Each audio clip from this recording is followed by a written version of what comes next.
Today, I'm going to dive into a case study of one of our clients who recently came to us. Now, this is a very familiar situation, and likely if you are looking to relocate from your home country, you may now or at some point in the past have felt something similar. So, we work with many clients from Western countries who are looking to not only relocate themselves, but to also relocate their families and or their assets or businesses abroad. Now, this can be for lifestyle, taxation, or both purposes combined. However, we work with many clients who are coming from Canada, from the US, from the UK, from Australia, from New Zealand, from many different Western countries who are looking for better options. So, this is a very general snapshot of what we typically see from clients who come to us.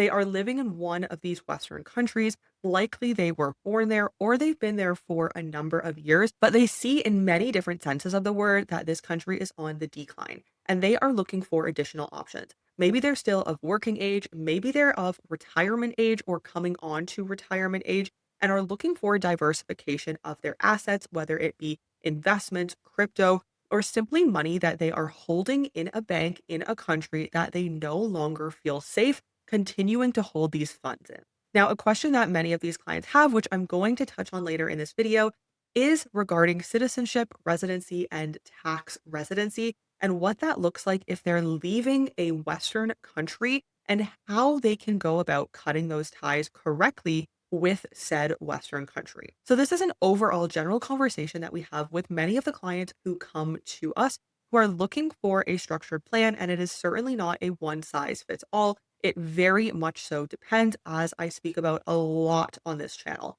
Very much so depends on your lifestyle. And are you looking for tax optimization, crypto optimization, or is this more of a lifestyle play of wanting to live and or retire in a jurisdiction that has always been a dream jurisdiction for you and the taxation may be secondary? Now, first up, when these clients come to us, we always pop on a consult call to better understand their situation and what they're looking for, and then we start the process from there. Now, first and foremost is going to be leaving the current jurisdiction where you are currently likely both a resident and tax resident of. And throughout this process, it typically in most Western countries will take a minimum of a few months.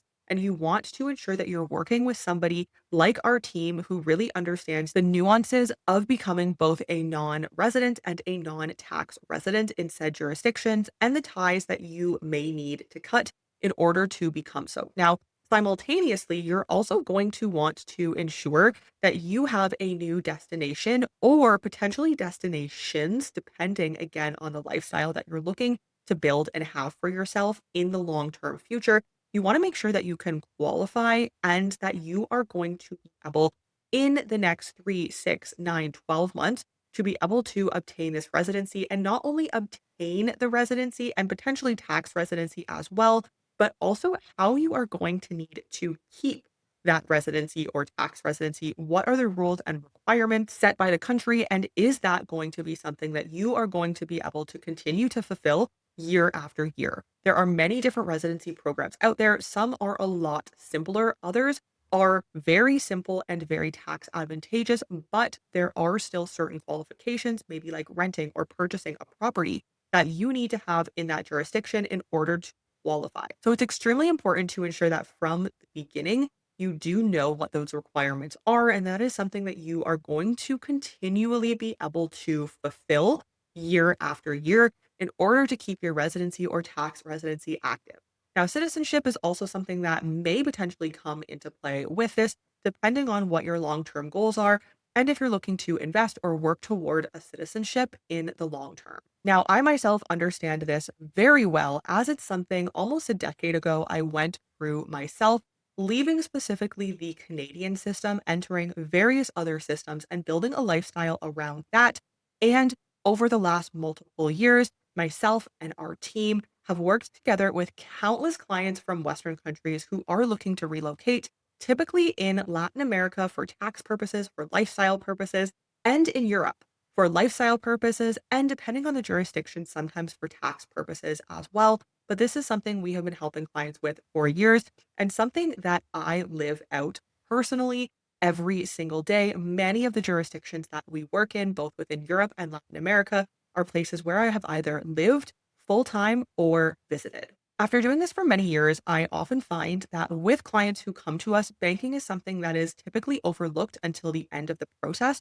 However, it should not be. You need to ensure that any jurisdiction that you are going to be entering into, especially once you hold residency, is going to be a fairly straightforward banking process. And if you are involved in crypto or you have investments, that you can move those crypto or investments into said jurisdiction. Again, there may or may not be tax advantages, just depending on the structure and the jurisdiction that you have chosen. But you do need to think of banking and investments and what that looks like prior to obtaining residency. Not only this, but especially if you have a business, if your business is going to be relocating with you, then you want to ensure that you have the best banking option. You will often hear in this space of funds getting frozen, especially in jurisdictions that are not necessarily the most top tier, the best options for banking, whether it be for corporate accounts, for personal accounts, or crypto accounts.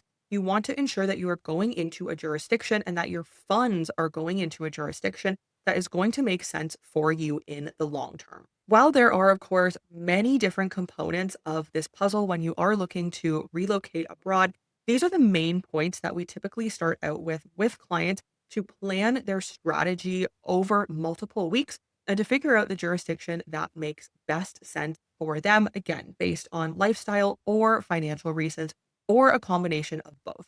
If you're interested in learning more about any specific jurisdictions, head to our channel and hit in the search bar where you can find different jurisdictions, specifically within Latin America and Europe, where you are able to lower your tax and have a potentially higher quality of life than the country that you may be coming from, whatever Western country that may be. If you are looking to build out a plan for yours or your family's relocation, you could always book a consult with us below to learn more about what the starting steps are and how exactly we can assist you, your family, your business, and your assets in relocation. If this video brought you value, don't forget to hit like and subscribe and head to our channel, and don't forget to hit the search button or check out some of our playlists of some jurisdictions that may be interesting for you for long-term relocation and asset planning.